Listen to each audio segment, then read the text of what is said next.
Hi friend, তো আজকে আমার শাশুড়ি মার ছিল মৃত্যুবার্ষিকী। তাই সকাল সকাল উঠে তোমাদের দাদা ভাই আমি দুজনে মিলে শাশুড়ি মাকে ফুলমালা মিষ্টি জল প্রসাদ দিয়ে আমরা রওনা হয়ে গেলাম মন্দিরের উদ্দেশ্যে।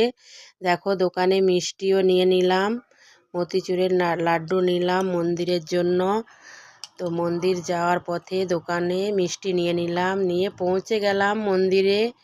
আমরা ওই দিনটাই দুজনে মিলে আমরা মন্দিরে যাই। মন্দিরে প্রসাদ চড়িয়ে বাচ্চারা থাকলে বাচ্চার দিকে কিছু পয়সা টয়সা কিছু দিয়ে প্রসাদ টরসাদ দিয়ে সবাইকে দিয়ে আসি, প্রসাদ মিষ্টি সব দিয়ে আসি। প্রত্যেক বছর এই দিনটাতে আমরা মন্দিরে যাই আমার শাশুড়ি মার আত্মা শান্তি পাওয়ার জন্য। তো এই বছরও আজকে আমরা চলেই আসলাম মন্দিরে। মন্দিরে এসে পুজো দিয়ে দিলাম, পুজো টুজো দিয়ে একটু ঘোরাফেরা করে নিলাম, চারিদিকটা একটু দেখে ঘুরে নিলাম। এদিকে শীতলা মায়ের মন্দিরে এসেছিলাম। শীতলা মায়ের মন্দির থেকে পাশেই গণেশ বাবার মন্দির, তো ভাবলাম গণেশ বাবার মন্দিরটাও একটু ঘুরে নিই। তো দেখো, গণেশ বাবার মন্দিরটাও ঘোরাফেরা করে একটু দেখে নিলাম। খুব সুন্দর মন্দির গণেশ বাবার মন্দিরটা। তো দেখো, ঘুরতে ঘুরতে চারিদিকটা ঘোরা হয়ে গেল। তারপর ওর সাইডে একটা খুব সুন্দর জায়গা ছিল। তো ওইখানটায় সব যে যা মানে মানত করতো সব ওইখানে সব মলি টলি বাঁধতো।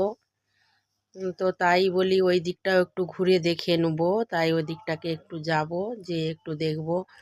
তো ওদিকটায় এখন দেখলাম অন্যরকম, এখন আর সে আগের মতন কিছুই নেই। এখন আবার ওদিকটাও দেখছি এখন মন্দির বানাচ্ছে।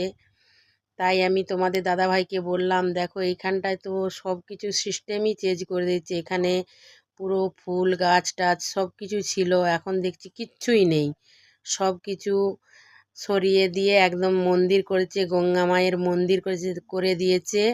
আর এইদিকে একটা ভৈরবনাথের মন্দির হচ্ছে, দুটা মন্দির দুদিকে করে দিয়েছে। তো তাই একটু অবাক হয়ে গেলাম একদম। তো তারপর মন্দিরে দর্শন করে আমরা চলে আসলাম নিচে।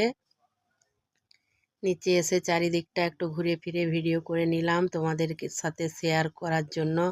তো তোমার দিকে কেমন লাগলো তোমরা একটু কমেন্টে জানিও, ভালো লাগলে লাইক কমেন্ট শেয়ার করে দিবেন, পাশে থাকবেন। টাটা।